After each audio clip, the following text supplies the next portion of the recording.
DI Khan में PTI रहनुमा अली अमीन गंडापुर को गिरफ्तार कर लिया गया। साबिक वफाकी वजीर को हाईकोर्ट के बाहर से पुलिस ने गिरफ्तार किया। हुकूमत ने अदलिया के खिलाफ महाज गर्म कर दिया। हर्जा सराई के लिए पार्लियामान का कंधा इस्तेमाल किया। अदालती फैसले के खिलाफ करारदाद मंजूर। फैसले को अक़लियती और सियासी मामलात में मुदाखलत करार दिया गया। करारदाद बलोचिस्तान से रुकन असम्बली खालिद मगसी ने पेश की। इजलास के दौरान हुकूमती बेंचों से मुसलसल हर्जा सराई होती रही। पार्लियामेंट की करारदाद मुज़िका खेज और काबीना का एलामिया अहमकाना है। 342 के ऐवान में सिर्फ 42 अरकान ने करारदाद पास की। मरियम नवाज ने अपने चचा को नाअहल करार दिलाने के लिए जाल बिछाया है। फवाद चौधरी ने नए आईनी बहरान का खदशा जाहिर कर दिया। कहा, निगरान हुकूमत 90 रोज में खत्म हो जाएगी। 22 अप्रैल के बाद कोई इख्तियार इस्तेमाल करने वाला वजीर आर्टिकल 6 का मुर्तकिब होगा। पार्लियामान की अक़लियत ने सुप्रीम कोर्ट की तौहीन की। असद उमर का ट्वीट। पार्लियामेंट में होने वाली हर्जा सराई दिफा में आ गया कप्तान का सिपाही। मोहसिन लगारी कौमी असम्बली में अदालती फैसले के खिलाफ आने वाली करारदाद के सामने डट गए। मंजूरी पर शदीद एहतजाज। कहा, करारदाद पर बोलने की इजाजत नहीं दी गई। ऐसे खतरनाक रास्ते पर है जिसका नतीजा अच्छा नहीं निकलेगा। इमरान खान ऐवान में नहीं है, फिर भी आसाब पर सवार है। कोई सियासी पार्टी इलेक्शन से भाग नहीं सकती। इलेक्शन से भागने वाली जमात की सियासत खत्म हो जाती। वज़ीर आज़म का लॉयर्स कॉम्प्लेक्स के संगे बुनियाद की तकरीब से खिताब। कहा, वकला ने अदलिया की बहाली के लिए कुर्बानियां दी।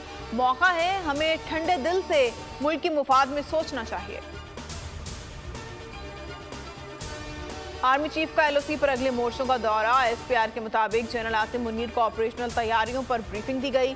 अफसरान और जवानों से मुलाकात, काविशों को सराहा। सिपर सालार का कहना है, पाक फौज मुल्क की खुद मुख्तारी और इलाकाई सालमियत के दिफा के लिए पुराज़म है। अक़वाम मुत्तहिदा की करारदादों के मुताबिक कश्मीर का हल चाहते हैं। आर्मी चीफ की मुकामी आबादी को हर मुमकिन ताउन फराहम करने की हिदायत। कौमी सलामती कमेटी का अहम इजलास कल तलब। वज़ीर आज़म सदारत करेंगे। सिविल और अस्करी क़यादत शिरकत करेगी। हसास इदारों के सरबराहान कौमी सलामती पर ब्रीफिंग देंगे।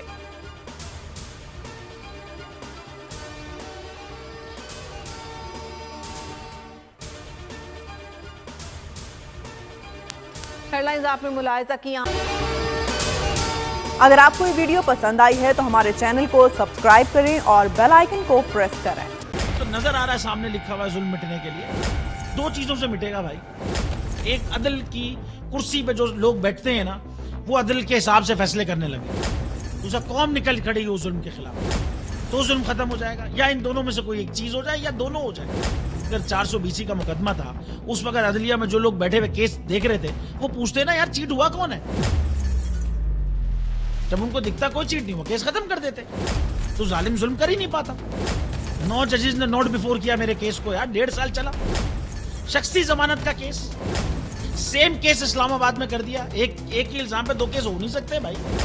मतलब 60 दिन का वक्त होता है। 102 दिन के बाद मैं जीत गया, केस बरी हो गया। 102 दिन के बाद अपील फाइल की, एक्सेप्ट कर ली। नहीं करते ना एक्सेप्ट, खत्म हो जाता ना जुल्म यार। भरी अदालत में मुझे बरी कर दिया, फिर पता नहीं क्या हुआ 2.5 घंटे बाद का नोट बिफोर। मैं नहीं सुनता ये केस, खड़े रहते अपने फैसले पे, मिट जाता जुल्म। अल्लाह ताला ने बिठाया इन कुर्सियों पे इनको यार, ये अल्लाह ताला की तरफ से फैसले करने हैं। तो या तो ये फैसले आएंगे, जुल्म मिट जाएगा, या कौम खड़ी हो जाएगी जुल्म के खिलाफ।